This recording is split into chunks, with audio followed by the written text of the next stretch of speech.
بسم الله الرحمن الرحيم. الحمد لله رب العالمين، والصلاة والسلام على أشرف الأنبياء وسيد المرسلين سيدنا محمد وعلى آله وصحبه أجمعين. وبعد، حضورنا الكرام، السلام عليكم ورحمة الله وبركاته، وأهلا وسهلا بكم في ملتقاكم ملتقى زايد بن محمد العائلي.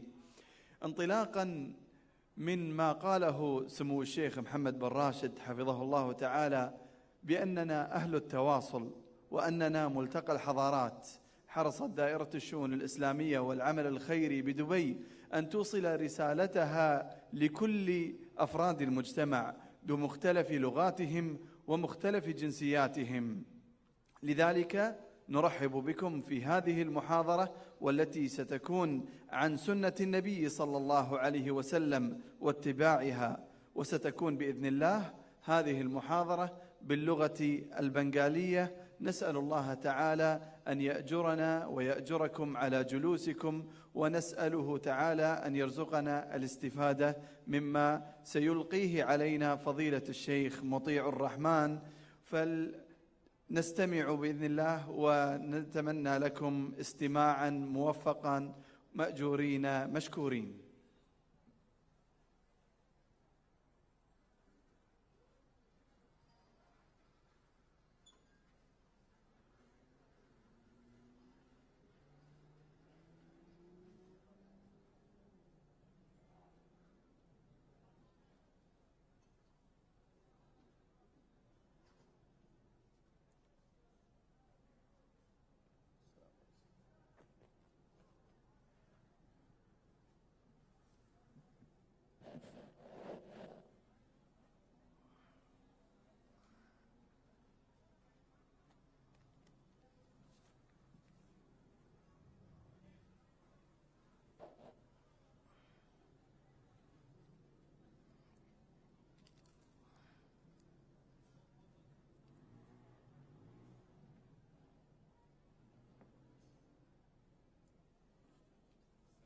السلام ورحمة الله.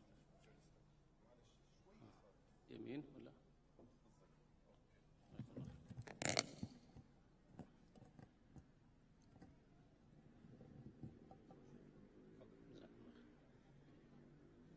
السلام عليكم ورحمة الله وبركاته. إن الحمد لله نحمده ونستعينه ونستغفره، ونعوذ بالله من شرور أنفسنا ومن سيئات أعمالنا. من يهده الله فلا مضل له، ومن يضلل فلا هادي له. وأشهد أن لا إله إلا الله وحده لا شريك له، وأشهد أن محمدا عبده ورسوله صلى الله تعالى عليه وعلى آله وصحبه وسلم تسليما كثيرا. يا أيها الذين آمنوا اتقوا الله حق تقاته ولا تموتن إلا وأنتم مسلمون. يا أيها الناس اتقوا ربكم الذي خلقكم من نفس واحدة وخلق منها زوجها وبث منهما رجالا كثيرا ونساء، واتقوا الله الذي تساءلون به والأرحام إن الله كان عليكم رقيبا. يا أيها الذين آمنوا اتقوا الله وقولوا قولا سديدا يصلح لكم أعمالكم ويغفر لكم ذنوبكم، ومن يطع الله ورسوله فقد فاز فوزا عظيما. أما بعد، فإن خير الحديث كتاب الله، وخير الهدي هدي محمد صلى الله عليه وسلم، وشر الأمور محدثاتها، وكل محدثة بدعة، وكل بدعة ضلالة، وكل ضلالة في النار. أعوذ بالله من الشيطان الرجيم. بسم الله الرحمن الرحيم. قل إن كنتم تحبون الله فاتبعوني يحببكم الله ويغفر لكم ذنوبكم والله غفور رحيم. সম্মানিত দিনী ভাতৃমণ্ডলী, পর্দার আড়ালের মা এবং বোনেরা, আল্লাহ পাক রব্বুল আলমিনের প্রশংসা। আল্লাহ পাক রব্বুল আলমিন সবচেয়ে বেশি সুন্দর করে তিনি শিখিয়েছেন, যা সূরায়ে আল ফাতিহাতে রয়েছে। তারপরে আল্লাহ পাক রব্বুল আলমিনের প্রশংসা, গুণগান পেশ করা সবচাইতে ভালো করে করেছেন সৈয়দুল মুরসালিন খাতামুন নবীন মুহাম্মদুর রাসূলুল্লাহ সাল্লাল্লাহু আলাইহি ওয়াসাল্লাম, যা তার সুন্নতি খুতবায় খুতবাতুল হাজাতে রয়েছে, যা আজকের মাহফিলের শুরুতে পেশ করেছি। তারপরে সালাত ও সালাম প্রিয় নবী মুহাম্মদুর রাসূলুল্লাহ সাল্লাল্লাহু আলাইহি ওয়াসাল্লামের ওপর, যেটি হচ্ছে নবী করিম সাল্লাল্লাহু আলাইহি ওয়াসাল্লামের একটি গুরুত্বপূর্ণ হক, যার উপকারিতা সীমাহীন রয়েছে।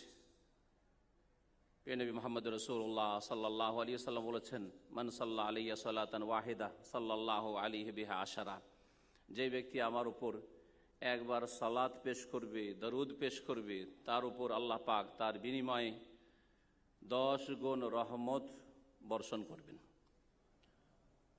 এ হচ্ছে নবী করিম সাল্লাল্লাহু আলাইহি সাল্লামের ওপর দরুদ ও সালাম পেশ করার ফজিলত, যেটা সুন্নতি তরিকায় হইতে হবে, যেটা নবী করিম সাল্লাল্লাহু আলাইহি সাল্লামের পদ্ধতি অনুযায়ী হইতে হবে, নিজের খেয়াল খুশি যাতে করে না হয়, কারণ এটি হচ্ছে একটি গুরুত্বপূর্ণ ইবাদত। তারপরে যখন আল্লাহ পাকের শুকরিয়া আমরা পেশ করলাম, প্রশংসা পেশ করলাম, নবী মুহাম্মদ রাসূলুল্লাহ সাল্লাল্লাহু আলাইহি সাল্লামের উপর সালাত ও সালাম পেশ করলাম,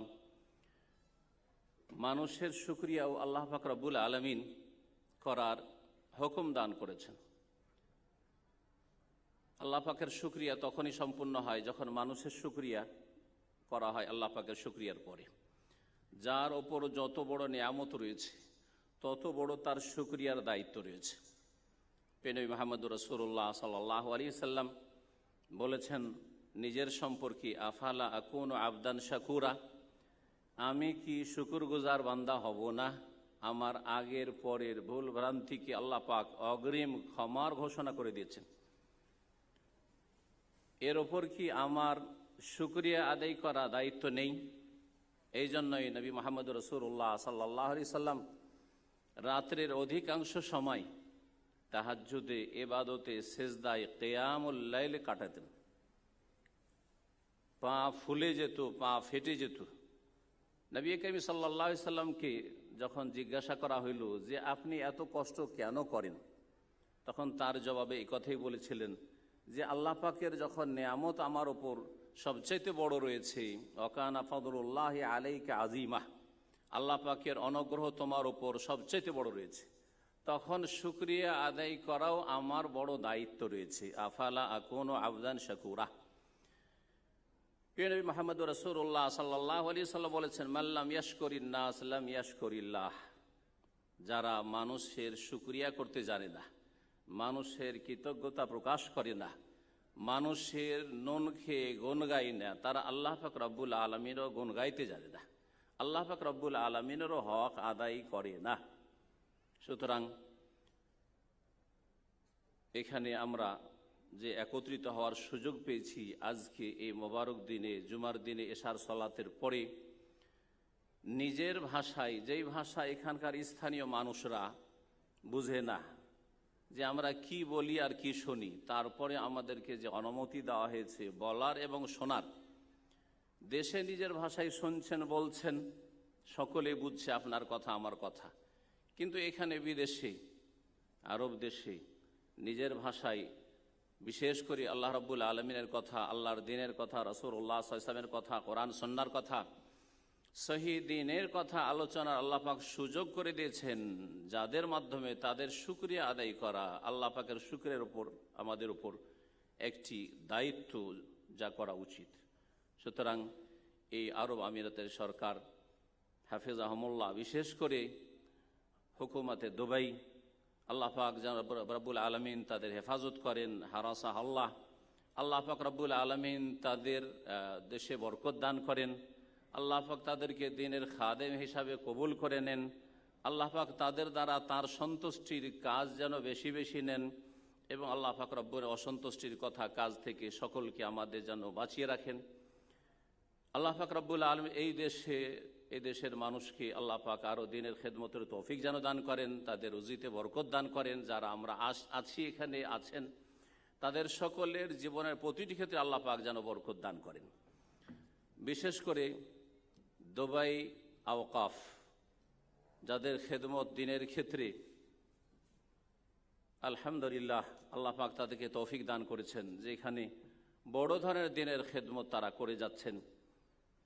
আল্লাহ পাক যেন তাদেরকে উত্তম প্রতিদান দান করেন, জাযায়ে খায়ের দান করেন, তাদের নেক আমল কবুল করেন, তাদের ভুল ভ্রান্তি আল্লাহ পাক মাফ করেন এবং তাদেরকে আল্লাহ পাক আরও দ্বীনের খেদমত করার তৌফিক দান করেন। আল্লাহ পাক তাদের সার্বিক দিক থেকে হেফাজতে রাখেন। তাদের শুকরিয়ার পরে আমাদের দ্বীনী ভাইদের শুকরিয়া আদায় করি, যারা এই আপনাদেরকে এখানে একসাথে বসার সুযোগ করে দেওয়ার জন্য আমাদের বাংলা ভাষাভাষী মেহনত পরিশ্রম করেছেন, তারা ইখলাসের সাথে কাজ করেছেন। যারাই রয়েছেন সকলের শুকরিয়া আদায় করি এবং সকলের জন্য দোয়া করি আল্লাহ পাক যেন তাদেরকে উত্তম প্রতিদান দান করেন, আল্লাহ পাক তাদের নেক আমল কবুল করেন। আর তারপরে শুকরিয়া আদায় করি সকল ভাইদের বোনদের যারা এখানে কষ্ট করে এই মেঘলা আকাশ, চারিদিকে বৃষ্টি বৃষ্টি ভাব, তাতে যে হাজির হয়েছেন। আল্লাহ পাক আপনাদের নেক আমল কবুল করুন, আল্লাহ পাক আপনাদের রুজিতে বরকত দান করেন, আল্লাহ পাক ছেলে মেয়ে পরিবার পরিজনে বরকত দান করেন, আল্লাহ পাক বালা মুসিবত থেকে হেফাজতে রাখেন। আল্লাহ পাক রব্বুল আলমিনের কাছে আবার দোয়া করি আল্লাহ পাক সকলের যারা এখানে হাজির হয়েছেন তাদের সমস্ত রকমের ফিতনা ফাসাদ থেকে, দিন দুনিয়ার বিপদ আপদ থেকে আল্লাহ পাক যেন সুরক্ষিত রাখেন, হেফাজতে রাখেন। আমার আলোচ্য বিষয় সম্পর্কে আপনারা নিশ্চয় শুনেছেন, তা হচ্ছে সুন্নতের অনুসরণ হচ্ছে সফলতার চাবি। সুন্নতের অনুসরণই মানুষ সফল হতে পারে। শুধু সফলতার চাবি নয়, বরং মহা সাফল্য। আল্লাহ পাক কোরআনে কারিমে একে বলেছেন মহা সাফল্য। এই সুন্নতের অনুসরণ সম্পর্কে আলোচনা করব, যাতে রয়েছে আমাদের ইহকাল পরকালের সফলতা, কামিয়াবি। এই সুন্নত বলতে কি বুঝায় এটা বুঝে নেওয়া জরুরি, কারণ আমাদের দেশের মানুষরা এই সুন্নত ভাষাটিকে খুব সীমিত অর্থে বুঝে। সুন্নত ভাষাটির প্রয়োগ বিভিন্ন ক্ষেত্রে হয়ে থাকে। গত বছরের আলোচনায় এর কাছাকাছি একটা আলোচনা ছিল। সুন্নতের একটি অর্থ হচ্ছে যে শরীয়তের যে সব ফরজ বিধিবিধান রয়েছে সেগুলি বাদ দিয়ে যেগুলি করণীয়, করলে ভালো সওয়াব রয়েছে, প্রতিদান রয়েছে, এই রকম ধরনের ফিকহের পরিভাষায় যেগুলিকে সুন্নত বলা হয়, এগুলিকে আমাদের দেশের লোকেরাই বুঝে যে সুন্নত, এবং এটাকে তার চাইতে বেশি এমন সীমিত করেছে যে সুন্নত মানে মাত্র কয়েকটি কাজ, কয়েকটি কাজের নাম হচ্ছে সুন্নত। যার ফলে আমাদের দেশের মানুষরা সুন্নতি পোশাক বুঝে, অথচ সুন্নতি পোশাক বলে বিশেষ কোনো পোশাক নেই ইসলামে, কিন্তু ভুল বুঝে আছে যে সুন্নতি পোশাক। অথচ জানেই না হয়তো ভালোভাবে যে নবী মুহাম্মদ রাসূলুল্লাহ সাল্লাল্লাহু আলাইহি সাল্লামের পোশাক কেমন ছিল, এবং পোশাকের ক্ষেত্রে শরীয়তের বেশ কিছু নীতিমালা রয়েছে। সেই নীতিমালাগুলি যদি ফলো করা যায় সেটাই হচ্ছে সুন্নতি পোশাক। সেটা বিশেষ এক রকমের হইতে হবে এমন কিছু নাই। সুন্নতি টুপি, দাড়ি টুপিতে তারা সীমিত করে দিয়েছে, আর টুপিতে আবার বিশেষ তরিকার টুপি, এক এক দলের লোকদের কাছে এক এক তরিকার টুপি সুন্নতি। এসবগুলি আমাদের দেশের এক ধরনের ধারণা, কিন্তু আসলে এগুলি অবাস্তব। এগুলি আসলে সুন্নত না, এগুলিকে সুন্নত বোঝাই না। দাড়ির ক্ষেত্রে যতটুকু বলবো সেটা হচ্ছে আবশ্যক, সেটা হচ্ছে জরুরি ওয়াজিব জিনিস, সেটা কোনো সুন্নত নাই, সেটাকে হালকা করে দিয়েছে সুন্নত বলে। আর টুপি সম্পর্কে বাড়াবাড়ি করেছে এই সুন্নতি টুপি নিয়ে। এইসব সুন্নত নিয়ে আলোচনা নয়। এইরকমই দু চারটি আরো সুন্নত, খাওয়া দাওয়ার সুন্নতি তরিকা, বসার সুন্নতি তরিকা, এগুলো কি বুঝাবো না? সুন্নত মানে যে বিষয়টি নিয়ে আজকে আলোচনা হবে সেটা হচ্ছে নবী করিম সাল্লাল্লাহু আলাইহি সাল্লামের আদর্শ, নবী মুহাম্মদ রাসূলুল্লাহ সাল্লাল্লাহু আলাইহি সাল্লামের জীবন আদর্শ। তার জীবনের প্রতিটি ক্ষেত্র কেমন ছিল, তার ব্যক্তি জীবনটা কেমন ছিল, তার আকীদা কেমন ছিল, ধর্মীয় বিশ্বাস কেমন ছিল, তার ইবাদত বন্দেগী কেমন ছিল, তার আখলাক চরিত্র কেমন ছিল, তার আদান প্রদান লেনদেন মামলাত কেমন ছিল, তার ব্যক্তি জীবনের পরে তার পারিবারিক জীবন কেমন ছিল, তার সামাজিক জীবন কেমন ছিল, তার সাথী সঙ্গীদের সাথে কেমন আচরণ ছিল, এই সমস্ত বিষয় কি শামিল হচ্ছে সুন্নাত, সুন্নতের অনুসরণ। অর্থাৎ নবী মুহাম্মদ রাসূলুল্লাহ সাল্লাল্লাহু আলাইহি সাল্লাম যা নিয়ে এসেছেন আল্লাহ রাব্বুল আলামিনের পক্ষ থেকে, তিনি হয় আমাদেরকে করতে বলেছেন, অথবা সেটা তিনি করেছেন, অথবা সাহাবায়ে কেরামরা করেছেন, তিনি অনুমোদন দিয়েছেন, এসবগুলিকে শামিল। বৃষ্টি যখন আসে তখন প্রিয় নবী মুহাম্মদ রাসূলুল্লাহ সাল্লাল্লাহু আলাইহি ওয়াসাল্লাম দোয়া শিখিয়েছেন। বেশ কিছু দোয়া রয়েছে। বৃষ্টির প্রয়োজন রয়েছে তখন দোয়া রয়েছে এক রকমের, বৃষ্টি হচ্ছে আর বৃষ্টি আপনার জন্য উপকারী, এখন প্রয়োজন, আল্লাহুম্মা সাইয়্যিবান নাফিয়া। কিন্তু যখন বৃষ্টি হচ্ছে আর বৃষ্টির প্রয়োজন নেই, বৃষ্টি এখন আপনার বিপরীত দিকে, এখন বৃষ্টি না হলেই ভালো, তখন নবী মুহাম্মদ রাসূলুল্লাহ সাল্লাল্লাহু আলাইহি ওয়াসাল্লামের সহিহ বুখারীতে হাদিস রয়েছে, দোয়া শিখে, ছোট্ট দোয়া, একটু পড়েন, আল্লাহুম্মা হাওয়ালাইনা ওয়ালা আলাইনা, হে আল্লাহ আমাদের চারপাশে যেখানে প্রয়োজন রয়েছে বর্ষা বৃষ্টি সেখানে বর্ষা বৃষ্টি দাও, ওয়ালা আলাইনার আমাদের ওপরে তুমি বৃষ্টি দিও না। আল্লাহ পাক যেন আমাদের দোয়া কবুল করেন এবং আমাদের এই মাহফিলকে যেন সুন্দরভাবে সম্পন্ন করার আল্লাহ পাক তৌফিক দান করেন। রাসূলুল্লাহ সাল্লাল্লাহু আলাইহি সাল্লামের সুন্নতের গুরুত্ব। দ্বীন ইসলামে কোরআনে কারীম হচ্ছে প্রথম দ্বীন ইসলামের উৎস, যেখান থেকে আল্লাহর দ্বীনকে আপনাকে নিতে হবে। আল্লাহর দ্বীনের একটি দিক হচ্ছে আকীদা, বিশ্বাস, একটি হচ্ছে ইবাদত বন্দেগী, একটি হচ্ছে আপনার আদান প্রদান, লেনদেন, ব্যবসা বাণিজ্য ইত্যাদি। এই সমস্ত কিছুকে শামিল কোরআনে কারীম থেকে নিতে হবে। আর তারপরে নিতে হবে রাসূলুল্লাহ সাল্লাল্লাহু আলাইহি সাল্লামের সুন্নাত থেকে বা হাদিস থেকে। তিনি যা বলেছেন, তিনি যা করেছেন, তিনি যে সবের স্বীকৃতি দান করেছেন, এগুলিকে নিতে হবে। নবী করিম সাল্লাল্লাহু আলাইহি সাল্লামের এখানে সুন্নত বলতে কোরআন সুন্নাতে যা কিছুই রয়েছে, এবং নবী মুহাম্মদ রাসূলুল্লাহ সাল্লাল্লাহু আলাইহি সাল্লাম যেই জীবন আদর্শের ওপর সাহাবায়ে কেরাম রাদিয়াল্লাহু তাআলা আনহু আজমাইনকে ছেড়ে গিয়েছেন, সেটাকে ফলো করা, সেটার অনুসরণ করা, সেটাকে মেনে চলা, এটি হচ্ছে সুন্নতের অনুসরণ। এই সুন্নতের অনুসরণ যদি করেন তাহলে পুরোপুরি আপনি দ্বীন ইসলামের অনুসরণ করলেন। এই দ্বীন ইসলাম সম্পর্কে যেটা হচ্ছে রাসূলুল্লাহ সাল্লাল্লাহু আলাইহি সাল্লামের আদর্শ সুন্নাহ, এই সুন্নাহ সম্পর্কে আলোচনা করব। এর গুরুত্ব সম্পর্কে একটি কথা বলে দেওয়াই যথেষ্ট, যে নবী মুহাম্মদুর রাসূলুল্লাহ সাল্লাল্লাহু আলাইহি সাল্লামের আদর্শই হচ্ছে দ্বীন ইসলাম। এই আদর্শ ছাড়া অন্য কোন পন্থা দিয়ে আল্লাহর সন্তুষ্টি পাওয়া যেতে পারে না। এই আদর্শ ছাড়া আর অন্য কোন তরিকা দিয়ে জান্নাত পাওয়া যেতে পারে না। এই আদর্শ ছাড়া অন্য কোন রাস্তা দিয়ে ইহকাল পরকালের কল্যাণ হতে পারে না, জীবনে যে কোনো ক্ষেত্রে হোক না কেন। এ হচ্ছে সুন্নাতে রাসূলুল্লাহর অনুসরণ করা। সুতরাং আল্লাহ পাক রব্বুল কোরআনে কারীমে ইরশাদ করেছেন, ওয়ামান ইয়াবতাগি গায়রাল ইসলামে দীনান ফালা ইউকবালা মিন, ইসলাম ছাড়া অন্য কোন পন্থা যদি কেউ তলাশ করে, সন্ধান করে, ফালা ইউকবালা মিন, কখনো তার পক্ষ থেকে সেটা কবুল করা হবে না, কখনো আল্লাহ গ্রহণ করবেন না। ওয়া হুয়া ফিল আখিরাতি মিনাল খাসিরিন, এবং সে পরকালে ক্ষতিগ্রস্তদের দলে শামিল হবে। আল্লাহ পাক রব্বুল আলামিন তাহলে সেই পন্থাটি কবুল করবেন না যেটা তারা ইসলাম ছাড়া, যেটা নবী সাল্লাল্লাহু আলাইহি সাল্লাম নিয়ে এসেছেন, যেই পথের ওপর মতের ওপর ছেড়েছেন, সেটা ছাড়া অন্য কোনো পন্থা যদি অবলম্বন করে, আর সে হবে ক্ষতিগ্রস্তদের দল শামিল। ক্ষতিগ্রস্ত একমাত্র ওরা যারা জান্নাত থেকে বঞ্চিত হবে। যারা জান্নাত হাসিল করবে তারা হচ্ছে সফল কাম। আল্লাহ পাক রব্বুল আলামিন এই জন্য বলেছেন যে কুল্লু নাফসিন যায়কাতুল মউত, প্রত্যেককে মৃত্যুর স্বাদ গ্রহণ করতেই হবে। ফামান যুহজিহা আনিন নারি ওয়া উদখিলাল জান্নাতা ফাকাদ ফাজ।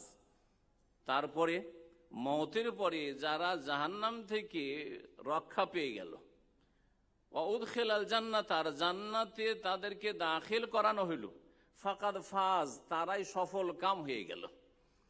এ হচ্ছে দ্বীন ইসলাম, যেটাকে অন্য ভাষায় বলা যায় যে রাসূলুল্লাহ সাল্লাল্লাহু আলাইহি সাল্লামের নিয়ে আসা আদর্শ। আল্লাহ রাব্বুল আলামিন সূরা নূরের আয়াত নম্বর 54 তে ইরশাদ করেছেন যে নবী মুহাম্মদুর রাসূলুল্লাহ সাল্লাল্লাহু আলাইহি সাল্লামের আদর্শ মেনে চলাই হচ্ছে সঠিক পথের অনুসরণ করা, আর এই সঠিক পথের উপর প্রতিষ্ঠিত থাকলেই তার গন্তব্য স্থান হচ্ছে জান্নাত। মহান আল্লাহ তার একটা ছোট্ট অংশ বলছেন, ওয়াইন তুতিউহু তাহতাদু, তোমরা যদি নবী মুহাম্মদ রাসূলুল্লাহ সাল্লাল্লাহু আলাইহি সাল্লামের আনুগত্য করো, তাকে মেনে চলো জীবনের প্রতিটি ক্ষেত্রে। তাহলে ক্ষেত্র বললাম যে আপনাকে আকীদার ক্ষেত্রে, দ্বীনের বিশ্বাসের ক্ষেত্রে এমন কিছু বিশ্বাস করবেন না যার প্রমাণ আপনি নবী মুহাম্মদ রাসূলুল্লাহ সাল্লাল্লাহু আলাইহি ওয়াসাল্লাম তার খোলাফায়ে রাশিদিন রাদিয়াল্লাহু তাআলা আজমাইন থেকে দিতে পারবেন না। এমন কিছু বিশ্বাস করবেন না যার প্রমাণ কোরআন সুন্নায় নেই, কোরআন এবং হাদিসে নেই। এমন কোন ইবাদত করবেন না যার প্রমাণ কোরআন এবং হাদিসে নেই। ওয়াইন তুতিউহু তাহতাদু, যদি তোমরা মেনে চলো নবী মুহাম্মদ রাসূলুল্লাহ সাল্লাল্লাহু আলাইহি ওয়াসাল্লামকে, তার মতাদর্শকে, তার সুন্নাহকে, তাহতাদু, তাহলে সঠিক রাস্তা প্রাপ্ত হবে। আল্লাহ রাব্বুল আলামিন কোরআন কারীমের 3টি জায়গায় যে আয়াতগুলি রয়েছে তাকওয়া সম্পর্কে, ওই আয়াতগুলি খুতবাতুল হাজাতে নবী মুহাম্মদ রাসূলুল্লাহ সাল্লাল্লাহু আলাইহি ওয়াসাল্লাম পড়তেন। সূরা আলে ইমরানের আয়াত 102, সূরা আপনার নিসার প্রথম, তারপরে সূরা আহজাবের আয়াত নম্বর 70-71। সূরা আহজাবের আয়াত নম্বর 71 দেখেন, তাতে আল্লাহ পাক কি বলেছেন? ওমান ইউতিইল্লাহ ওয়া রাসূলাহু ফাকাদ ফাজা ফাওজান আযীমা, যারা আল্লাহকে মানলো এবং রাসূলুল্লাহ সাল্লাল্লাহু আলাইহি সাল্লামকে মানলো, রাসূলুল্লাহ সাল্লাল্লাহু আলাইহি ওয়াসাল্লাম আনুগত্য করলো, তারা মহা সাফল্য অর্জন করলো। শুধু সফলতা নয়, বরং ফওজান আযীম, আল্লাহ পাক বলছেন মহা সফলতা অর্জন করলো। তাহলে কামিয়াবি একমাত্র রয়েছে, সফলতা একমাত্র রয়েছে নবী মুহাম্মদুর রাসূলুল্লাহ সাল্লাল্লাহু আলাইহি সাল্লামকে মানাই, তার আদর্শ মোতাবেক জীবন গড়াই। মহান আল্লাহ সূরা নিসার আয়াত নম্বর 13-তে আরো ইরশাদ করেছেন যে তিলকা হুদুদুল্লাহ, আল্লাহ পাক রব্বুল আলামিন হালাল হারাম করণীয় বর্জনীয় কিছু বর্ণনা করে দেওয়ার পরে বলছেন এই হচ্ছে আল্লাহ রব্বুল আলামিনের পক্ষ থেকে নির্ধারিত সীমারেখা, বর্ডার। ওমান ইউতিইল্লাহ ওয়া রাসূলাহ, সুতরাং আল্লাহ এবং রাসূলকে মেনে যারা এই বর্ডারের খেয়াল রাখবে এবং বর্ডার ক্রস করবে না, বাইরে যারা চলে যাবে না আল্লাহ পাক রব্বুল আলামিনের এই সীমানার, ইউদখিলহু জান্নাতিন তাজরি মিন তাহতিহাল আনহার, তাদেরকে আল্লাহ পাক এমন জান্নাত সমূহে প্রবিষ্ট করবেন যার নিম্নদেশ দিয়ে নহর সমূহ প্রবাহিত রয়েছে। খালিদিনা ফিহা, সেখানে তারা চিরকাল বসবাস করবে। ওয়া যালিকাল ফাওজুল আযীম, আর এটি হচ্ছে মহা সাফল্য। আল্লাহ পাক তাহলে বেশ কিছু আয়াতে একে বড় সফলতা বলে আখ্যায়িত করেছেন, সেটা হচ্ছে নবী মুহাম্মদ রাসূলুল্লাহ সাল্লাল্লাহু আলাইহি ওয়াসাল্লামকে মেনে চলা। সূরা নূরের আয়াত নম্বর 52-তে এইরকম আল্লাহ পাক ইরশাদ করেছেন, ওমান ইউতিইল্লাহা ওয়া রাসূলাহু ওয়া ইয়াখশাল্লাহ ওয়া ইয়াত্তাকি ফাউলাইকা হুমুল ফায়েজুন, যারা আল্লাহকে মানলো আর রাসূল সাল্লাল্লাহু আলাইহি সাল্লামকে মানলো, আল্লাহকে ভয় করলো এবং যারা সংযত পাপমুক্ত জীবন গড়ার চেষ্টা করলো, আল্লাহকে ভয় করে আল্লাহর ভয়ে তারা আল্লাহর আদেশগুলি পালন করলো এবং আল্লাহ রাব্বুল আলামিনের ভয়ে তারা পাপাচার থেকে বেঁচে থাকলো, ফাউলাইকা হুমুল ফায়েজুন, তারাই হচ্ছে সফল কাম।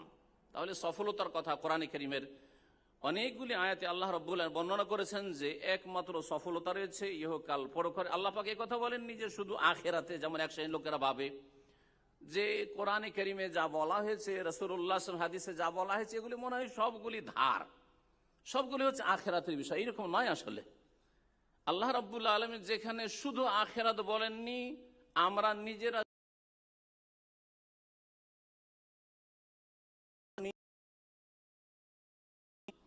এবং এর বাস্তব প্রমাণ রয়েছে, বাস্তব দলিল রয়েছে নবী করিম সাল্লাল্লাহু আলাইহি ওয়াসাল্লামের জীবনীতে, তার সাহাবায়ে কেরামদের জীবনীতে, খোলাফায়ে রাশিদের জীবনীতে, সালাফে সালেহিনদের জীবনীতে, আইম্মায়ে কেরামদের জীবনীতে।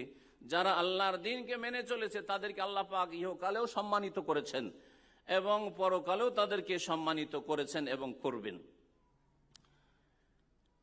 আল্লাহ রাব্বুল আলামিনের কাছে নবী মুহাম্মদ রাসূলুল্লাহ সাল্লাল্লাহু আলাইহি ওয়াসাল্লামের সুন্নাহ অনুযায়ী জীবন গড়ার যে কত গুরুত্ব রয়েছে, মহান আল্লাহ ইরশাদ করেন সূরা নিসার আয়াত নম্বর 80-তে, মান ইউতিইর রাসূলা ফাকাদ আতা আল্লাহ, যারা রাসূলকে মানলো তারা আল্লাহকে মানলো।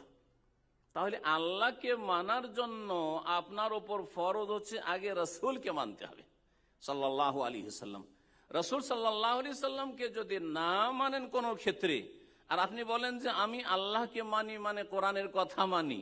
কোরআনের কথা শুধু আল্লাহর কথা নয়, বরং হাদিসের কথাগুলি, নবী করিম সাল্লাল্লাহু আলাইহি ওয়াসাল্লাম যা করেছেন, যা বলেছেন, যা ছেড়ে গেছেন তিনি দিন হিসাবে, সবগুলি হচ্ছে আল্লাহ পাকের বিধান।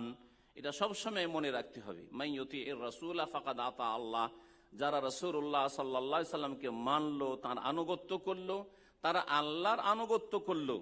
ওমান তাওয়াল্লা, আর কেউ যদি বিমুখ হয়ে যায় যে আমি রসুলের এটা মানবো না, ওইটা মানবো না, যেমন এক শ্রেণীর লোকের আমাদের সমাজে রয়েছে, যদি বলেন যে এটা রাসূলুল্লাহ সাল্লাল্লাহু আলাইহি সাল্লামের সুন্নাহ, তখন বলছেন যে এটা যখন সুন্নাত তাহলে গুরুত্ব কম,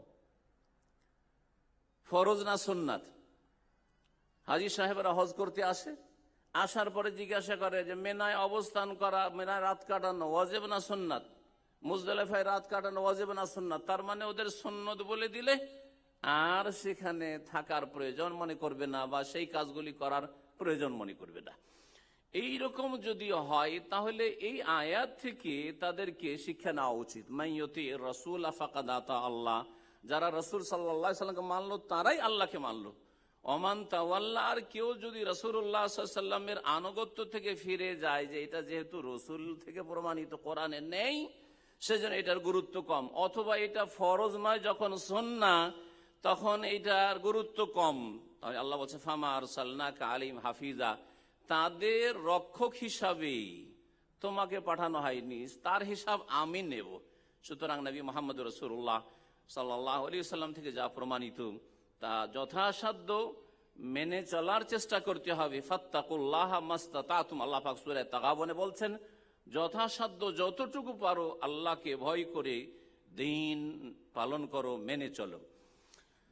এইরকমই মনে রাখবেন যে যারা রাসূলুল্লাহ সাল্লাল্লাহু আলাইহি সাল্লামকে মানলো তারা মুমিন মুসলিম হওয়ার পরিচয় দিল, আর যারা রাসূলুল্লাহ সাল্লাল্লাহু আলাইহি সাল্লামের আনুগত্য থেকে, অনুসরণ থেকে বিমুখ হলো, তারা কুফরিতে নিমজ্জিত হইল।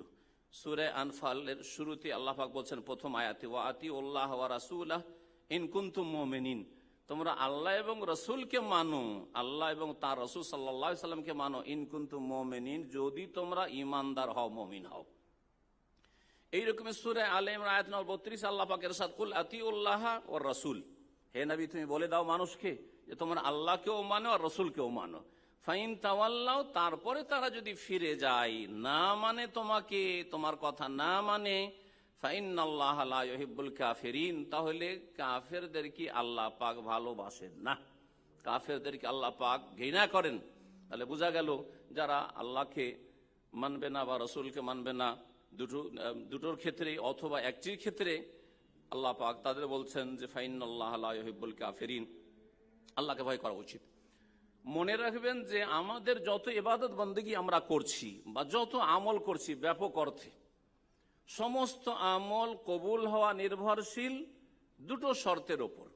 একটি শর্ত হচ্ছে যে একমাত্র মহান আল্লাহ রাব্বুল আলামিনের জন্য সেই কাজটি হইতে হবে, তৌহিদ এবং ইখলাসের ভিত্তিতে হইতে হবে। যদি তৌহিদে ভেজাল থাকে, তৌহিদের জায়গায় শিরক থাকে, ইখলাসের জায়গায় যদি দুনিয়ার গরজ থাকে, উদ্দেশ্য থাকে, কাউকে খুশি করার জন্য, কারো চাপে, কারো লজ্জায় ইত্যাদি, তাহলে সেই আমল কবুল হবে না, ইখলাস তাওহীদ পরিপন্থী আমল কবুল হবে না। দ্বিতীয় শর্ত হচ্ছে যে একমাত্র সাইয়্যিদুল মুরসালিন খাতামুন নবীন মুহাম্মদুর রাসূলুল্লাহ সাল্লাল্লাহু আলাইহি সাল্লামের তরিকা অনুযায়ী সেই কাজটি হইতে হবে। সুতরাং আমাদের দেশের মানুষরা বিভিন্ন ক্ষেত্রে ইবাদত বন্দেগী করে, কিন্তু এর পরোয়া করে না যে এটা নবীর তরিকাই করলাম না আমাদের বুজরুগদের তরিকাই করলাম। যেমন জিকির করে আমাদের দেশের মানুষরা আরবদের চাইতে বেশি জিকির করে, কিন্তু প্রশ্ন হচ্ছে এই জিকির কি কবুল হচ্ছে? জিকিরটা তো আপনার ইবাদত, জিকিরটা তো আপনার নেক আমল। নেক আমল কবুল হওয়ার জন্য এক আল্লাহর জন্য হইতে হবে, আর এক রাসূলের তরিকায় হইতে হবে, দ্বিতীয় কারো তরিকায় যেন না হয়। জিকির করছেন সম্মিলিত জিকির, রাসূলুল্লাহ সাল্লাল্লাহু আলাইহি তরিকা নাই। জিকির করছেন বিদআতি জিকির, অসম্পূর্ণ বাক্যের জিকির, রাসূলুল্লাহ সাল্লাল্লাহু আলাইহি তরিকা নাই। দুরূদ পড়া, সালাত এবং সালাম পাঠ করা ইবাদত। সুতরাং এক আল্লাহর জন্য হইতে হবে এবং এক রাসূলের তরিকায় হইতে হবে। দুরূদ পড়ছেন বানানো দুরূদ, গদ বাঁধা দুরূদ, যা কোনো হাদিসেও নেই। দরুদ পড়ছেন সম্মিলিত একসাথে, মহব্বতের সাথে জিকির, মহব্বতের সাথে দরুদ, এই সব পড়ছেন। খতম রয়েছে আমাদের দেশে, খতম। এক ভাই আজকে বলছে যে আমাদের তাহলিল খতম, মানে লা ইলাহা ইল্লাল্লাহর খতম। বলে খতম কত করলে খতম হয়? মানে একবার লা ইলাহা বললেই তো খতম হয়ে গেল। লা ইলাহা ইল্লাল্লাহ একবার বলে একবার খতম, মানে একবার লা ইলাহা বলে ফেললাম, খতম মানে শেষ করা। বলছে না না, 100 লাখ হইতে হবে, যেমন খতমে ইউনুস বা খতমে তাহলিল। নতুন নাম শুনলাম আজকে, খতমে তাহলিল। এলেম শিখার শেষ নাই, ভেজাল শিখারও শেষ নাই, আর হক শিখারও শেষ নাই। তো বললাম যে ঠিক আছে, 100 লাখ পড়লে খতম হইল, আর তার কম বেশি বা গণনা না করে এমনি পড়লাম খতম হইল না, এর দলিলটা কোথায় যে 100 লাখ পুরা করতে হবে তাহলে খতম হবে? তাহলে বোঝা গেল যে এই খতম নবী মুহাম্মদ রাসূলুল্লাহ সাল্লাল্লাহু আলাইহি ওয়াসাল্লামের সুন্নাহ নয়, সুতরাং কবুল হয় না, মুখে ছুঁড়ে দেওয়া হয়, বরং গুনাহ হয়। কুল্লু মুহদাসাতিন বিদআহ, প্রত্যেক নতুন কাজ যা দিনের নামে, ধর্মের নামে, ইসলামের নামে হয় সেগুলি হচ্ছে বিদআত। অকুল্ল বিদাতিন দলালা, আর প্রত্যেক বিদাত হচ্ছে ভ্রষ্টতা, গুমরাহি, রাস্তা জান্নাতের হারিয়ে ফেলা, সফলতার রাস্তা হারিয়ে ফেলা। অকুল্ল দলালাতিন ফিন্নার, এবং প্রত্যেক গুমরাহির পরিণাম হচ্ছে জাহান্নাম। মনে রাখবেন যে কোনো আমল কবুল হওয়ার ক্ষেত্রে শর্ত দ্বিতীয় হচ্ছে একমাত্র রাসূলুল্লাহ সাল্লাল্লাহু আলাইহি সাল্লামের তরিকাই সেই আমল হইতে হবে। আল্লাহ পাক যেন বুঝার তৌফিক দান করেন। অধিকাংশ মানুষ নামাজের ক্ষেত্রেও যা মুরব্বীদের কাছ থেকে শিখেছে, গদবাঁধা নিয়ত পড়বে। নবী সাল্লাল্লাহু আলাইহি ওয়াসাল্লাম জীবনে একবার নিয়ত পড়েছেন? আপনি যে নামাজ তো পড়ছেন, আপনি যে জায়নামাজের দোয়া পড়ছেন, নবী সাল্লাল্লাহু আলাইহি ওয়াসাল্লাম জীবনে একবার তাকবীরে তাহরিমার আগে কিছু পড়েছেন? জায়নামাজের দোয়া বা নিয়ত পড়া কখনো পড়েননি। তাহলে আপনার নামাজ তো কবুল হয় না। কত কঠোর পরিশ্রম করে নামাজ পড়ছেন আপনি, ফরজ পড়ছেন, সুন্নত পড়ছেন, বেতর পড়ছেন, তাহাজ্জুদ পড়ছেন, দোহা পড়ছেন, ইশরাক পড়ছেন, কত নামাজ পড়ছেন আপনি, আর কত আল্লাহকে চাইছেন, কিন্তু আল্লাহকে চাওয়ার তরিকা জানেন না। কারণ নবী মুহাম্মদ রাসূলুল্লাহ সাল্লাল্লাহু আলাইহি ওয়াসাল্লামের রাস্তা দিয়ে আপনি আসছেন, অন্য কোন রাস্তা দিয়ে আল্লাহর কাছে আসতে চাইছেন, আল্লাহ কবুল করবেন না। মহান আল্লাহ ইরশাদ করছেন এই ক্ষেত্রে সূরা মুহাম্মদের আয়াত নম্বর 33, ইয়া আইয়ুহাল্লাযীনা আমানু আতিউল্লাহ ওয়া আতিউর রাসূল, হে মুমিন সকল তোমরা আল্লাহকে মানো আর রাসূলকে মানো। ওয়ালা তুবতিলু আমালাকুম, তোমরা নিজের আমলকে নষ্ট করিও না। তার মানে আল্লাহকে না মানো তাহলে আমল নষ্ট হবে, রাসূলুল্লাহ সাল্লাল্লাহু আলাইহি ওয়াসাল্লামের তরিকা যদি না মানো তো আমল নষ্ট হয়ে যাবে। কোরআনে কারীমের আয়াত দলিল। তাহলে রাসূলের তরিকায় যদি ইবাদত বন্দেগী না হয় তাহলে সেই আমলগুলি নষ্ট হয়ে যাবে। যেই আমলে বিদআত ঢুকবে সেই আমল নষ্ট হয়ে যাবে, যেই আমলে শিরক ঢুকবে সেটা তো নষ্ট হবে, অতীতের সমস্ত আমল নষ্ট হয়ে যাবে। লাইন আশরাকতা লা ইয়াহবাতান্না আমালুকা, শিরক করলে সমস্ত আমল ধ্বংস হয়ে যায়। যদি নবী মুহাম্মদ রাসূলুল্লাহ সাল্লাল্লাহু আলাইহি ওয়াসাল্লাম অনুসরণ করেন তো আল্লাহর ভালোবাসা পাওয়া যাবে। আর যেই ব্যক্তি আল্লাহর ভালোবাসা পেয়ে গেল তার জন্য আর কোনো চিন্তা থাকলো না। দুনিয়ার আপনার বসের যদি ভালোবাসা পেয়ে যান তো আপনার কোনো চিন্তা নেই, যা চাইবো তা পাবো, না চাইলেও পাবো। তাহলে চিন্তা কর, রব্বুল আলামিন যিনি আসমান জমিনের মালিক, আমার আপনার সকলের সৃষ্টিকর্তা, সে আল্লাহ রব্বুল আলামিন ভালোবাসেন কাকে? যারা নবী মুহাম্মদ রাসূলুল্লাহ সাল্লাল্লাহু আলাইহি ওয়াসাল্লামের অনুসারী হয়। মহান আল্লাহ সূরা আলে ইমরান আয়াত নম্বর 31 ইরশাদ করেছেন, কুল ইন কুনতুম তুহিব্বুনাল্লাহ, হে নবী তুমি মানুষকে জানিয়ে দাও তোমরা যদি আল্লাহকে ভালোবাসো, এই কথার দাবি করো, তাহলে এর একটি প্রমাণ দিতে হবে, তা হচ্ছে ফাত্তাবিউনি, আমি মুহাম্মদ রাসূলুল্লাহ সাল্লাল্লাহু আলাইহি ওয়াসাল্লামের অনুসরণ করো। নবীকে ফলো করতে হবে জীবনের প্রতিটি ক্ষেত্রে, নবীকে ফলো করতে হবে তাওহীদ প্রতিষ্ঠার ক্ষেত্রে, নবীকে ফলো করতে হবে আপনার ইবাদত বন্দেগীর ক্ষেত্রে, নবীকে ফলো করতে হবে শিরক মুক্ততার ক্ষেত্রে, নবীকে ফলো করতে হবে বিদআত মুক্ত হওয়ার ক্ষেত্রে, নবীকে ফলো করতে হবে ফরজ ওয়াজিব আদায় করার ক্ষেত্রে, নবীকে ফলো করতে হবে হারাম নাজায়েজ পরিত্যাগ করার ক্ষেত্রে, হারাম নাজায়েজ অবৈধ কথা কাজের উপর ঘৃণা থাকার ক্ষেত্রে, জীবনের প্রতিটি ক্ষেত্রে নবী মুহাম্মদ রাসূলুল্লাহ সাল্লাল্লাহু আলাইহি ওয়াসাল্লামের অনুসরণ করতে হবে। ফাত্তাবিউনি, আমি মুহাম্মদ রাসূলুল্লাহ বলছি, আল্লাহ বলতে বলছেন আমার অনুসরণ করো, তাহলে ইউহিব্বুকুমুল্লাহ, আল্লাহর ভালোবাসা তোমরা পাবে, আর অতিরিক্ত আল্লাহ দেবেন ওয়ায়াগফির লাকুম যুনুবাকুম, তোমাদের গুনাহগুলিকে আল্লাহ ক্ষমা করে দেবেন। আল্লাহু গফুরুর রহিম, কারণ আল্লাহ হচ্ছেন বড় মার্জনাকারী, বড় দয়ালু। আল্লাহ পাক রব্বুল আলামিন আরো বলেছেন যে নবী মোহাম্মদ রাসূলুল্লাহ সাল্লাল্লাহু আলাইহি সাল্লামকে মানলে এবং তার আদর্শ অনুযায়ী জীবন গড়লে আল্লাহ পাকের রহমত পাওয়া যায়। ওয়াতিউল্লাহ ওয়া রাসূল লাআল্লাকুম তুরহামুন, সূরা আলে ইমরান আয়াত নম্বর 132। এইরকমই সূরা নূরে আল্লাহ বলছে ওয়াতিউল্লাহ ওয়াতিউর রাসূল লাআল্লাকুম তুরহামুন ওয়া আকিমুস সালাতা ওয়া আতুজ যাকাতা ওয়া আতিউর রাসূল লাআল্লাকুম তুরহামুন, তোমরা সালাত কায়েম করো, যাকাত প্রদান করো, রাসূলকে মানো, যাতে করে তোমাদের উপর আল্লাহর রহমত বর্ষণ হয়। আল্লাহ পাক আর সূরা আনামে বলেছেন এই বিষয়গুলি বেশ কিছু আয়াতে কোরআনে কারীমের কথা, যে রাসূলুল্লাহ সাল্লাল্লাহু আলাইহি সাল্লামকে মানার, তার অনুসরণ করার, তার আনুগত্য করার উপকারিতা। কারা চায় না যে ভালো মানুষের সাথে থাকবে?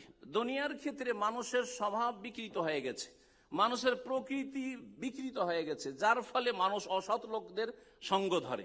কিন্তু মওতের পরে মানুষ সকলে চাইবে যে আমি যদি ভালো মানুষের সাথে জান্নাতে যেতে পারি, জান্নাতে যেতে পারি।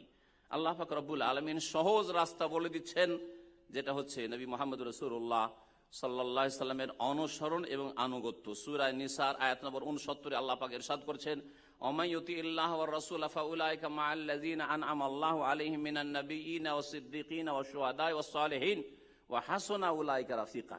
যারা আল্লাহকে মানবে এবং রাসূলকে মানবে সাল্লাল্লাহু আলাইহি ওয়াসাল্লাম, তারা ওই সমস্ত লোকের সাথে উঠবে এবং তাদের সাথে জান্নাতে অবস্থান করবে যাদেরকে আল্লাহ পাক পুরস্কৃত করেছেন। আনআমাল্লাহু আলাইহিম, সূরা ফাতিহাতে এই দোয়া চাইতে বলা হয়েছে, সিরাতাল্লাযিনা আনআমতা আলাইহিম, আল্লাহ ওদের পথের পথিক বানাও, ওদের পথে চালাও যাদেরকে তুমি পুরস্কৃত করেছো। আর এই আয়াত আল্লাহ বলছেন যে তাদের সাথে থাকতে পাবে যাদেরকে আল্লাহ পাক পুরস্কৃত করেছেন।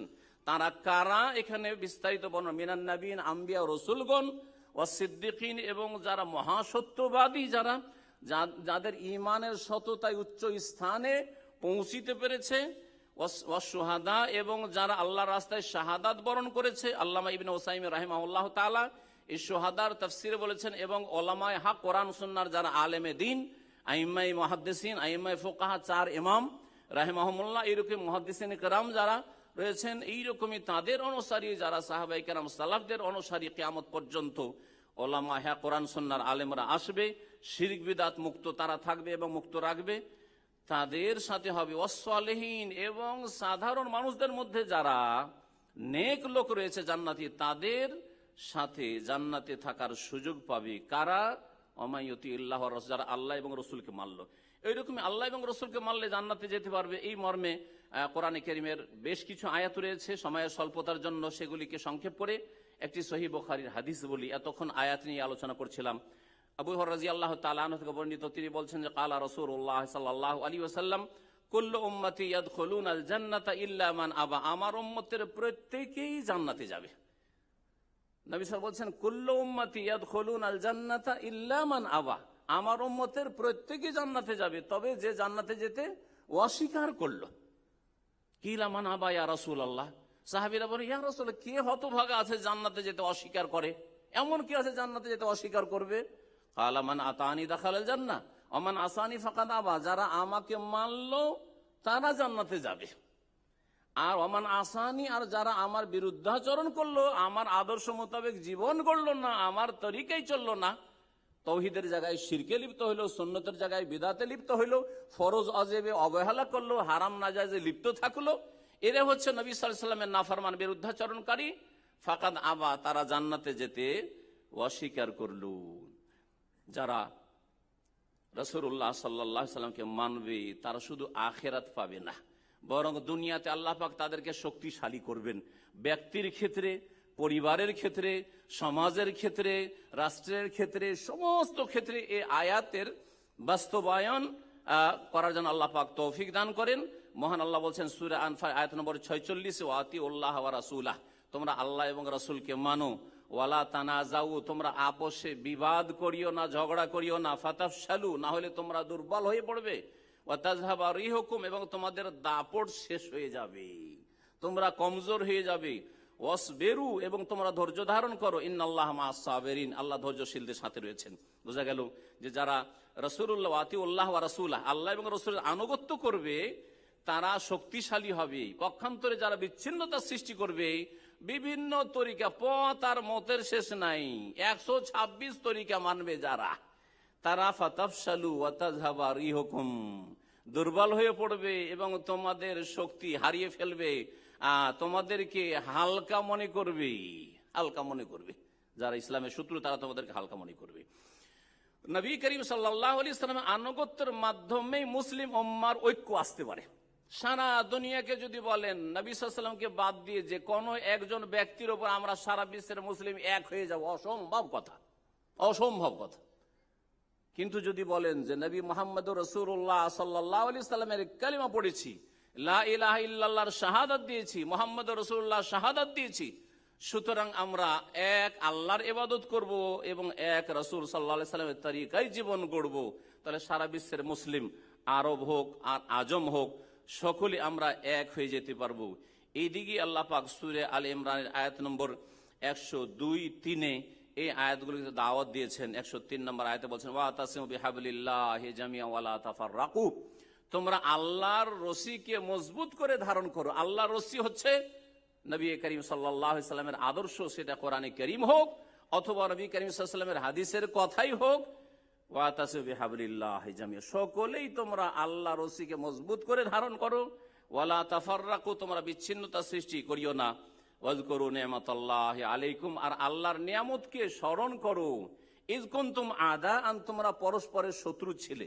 আল্লাহ পাক এই আয়াতে ইঙ্গিত করেছেন মদিনার সমাজের দিকে। মদিনায় দুটো বংশ বাস করত যারা পৌত্তলিক ছিল, আওস এবং খাজরাজ, যাদের মাঝে এমন বিবাদ চলতো যে ওই বিবাদ থেকে এক যুদ্ধ শুরু হয়, যে যুদ্ধের নাম হচ্ছে বোয়াসের যুদ্ধ। সহিহ বুখারীতে এই যুদ্ধের নাম রয়েছে।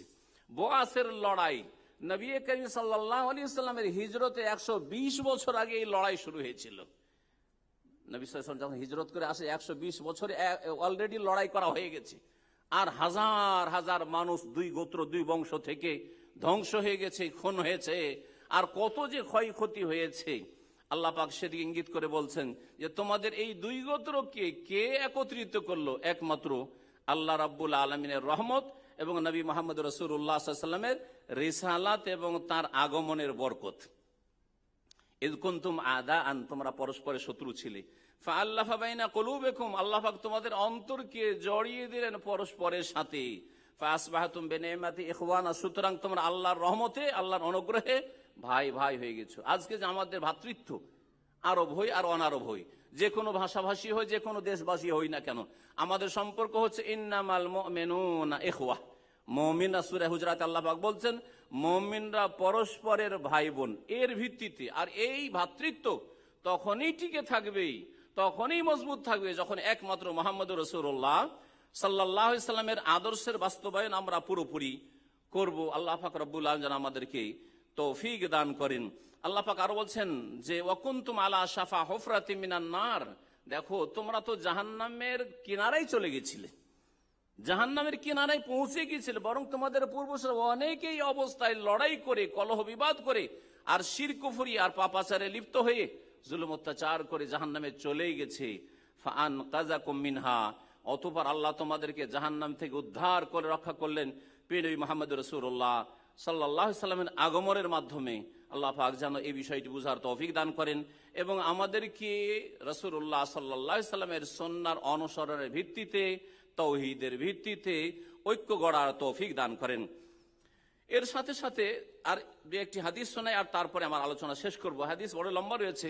হুনাইনের যুদ্ধ হইল 8ম হিজরিতে, মক্কা বিজয়ের পরে পরেই হুনাইনের যুদ্ধ হইল। হুনাইনের যুদ্ধে যথেষ্ট গনিমতের ধন সম্পদ নবী মুহাম্মদ রাসূলুল্লাহ সাল্লাল্লাহু আলাইহি ওয়াসাল্লাম পেয়েছিলেন। তারপরে সেই গনিমতের ধন সম্পদগুলি আনসারদেরকে না দিয়ে আর মুহাজিরদেরকে না দিয়ে, যারা নিউ মুসলিম ছিল, নতুন নতুন মক্কা বিজয়ের সাথে ইসলাম কালকে ইসলাম গ্রহণ করেছে, তাদেরকে সব ধন সম্পদ দিয়ে দিলেন নবী সাল্লাল্লাহু আলাইহি ওয়াসাল্লাম। যাদের বড় বড় খেদমত রয়েছিল ইসলামের, যারা বদর ওহদে হাজির হয়েছে, যারা খন্দকে হাজির হয়েছে, তাদেরকে দিলেন না। মনে মনে আনসারীরা একটু কষ্ট ফিল করলেন যে আমাদেরকে দেওয়া হলো না, এটা কেমন হইল। নবী মুহাম্মদ রাসূলুল্লাহ সাল্লাল্লাহু আলাইহি ওয়াসাল্লামের কানে এই খবর পৌঁছিল যে একটু যেন তারা মন খারাপ করছেন যে আমাদেরকে কেন দেওয়া হইল না। বলছেন যে ফাকামা রাসূলুল্লাহ সাল্লাল্লাহু আলাইহি ওয়াসাল্লাম ফাখাতাবাহু ফাহামিদাল্লাহ ওয়া আসনা আলাইহি, তারপরে নবী মোহাম্মদ রাসূলুল্লাহ সাল্লাল্লাহু আলাইহি সাল্লাম সাহাবায়ে কেরামদেরকে একত্রিত করলেন এবং তাদের মাঝে বক্তব্য রাখলেন। খুতবা দেওয়া মানে বক্তব্য, খুতবা দেওয়া মানে আরবিতে পাঠ করা নয়। ফাখাতাবাহুম, নবী সাল্লাল্লাহু আলাইহি ওয়াসাল্লাম তাদেরকে সম্বোধন করলেন, খেতাব করলেন, অ্যাড্রেস করলেন। জি, তো খুতবা মানে আরবিতে জুমার খুতবা, অথচ বাংলাদেশ ভারত খুতবা মানে জানা ঈদের খুতবা হচ্ছে আরবিতে, আর দেশের মানুষ কিছুই ইসলাম বুঝলো না। এইভাবে দিন ইসলাম শিক্ষা থেকে যে কি বঞ্চিত রাখছে মুসলিম সমাজকে এক শ্রেণীর লোকেরা, আল্লাহ পাক যেন বুঝার তৌফিক দান করেন। দেখেন হাদিসে এসেছে ফাখাতাবাহুম, নবী সাল্লাল্লাহু আলাইহি ওয়াসাল্লাম তাদের ভাষায় খুতবা দিলেন। খুতবা হইতে হবে যেই ভাষার সম্বোধন বুঝে, খুতবা মানে খেতাব সম্বোধন করা।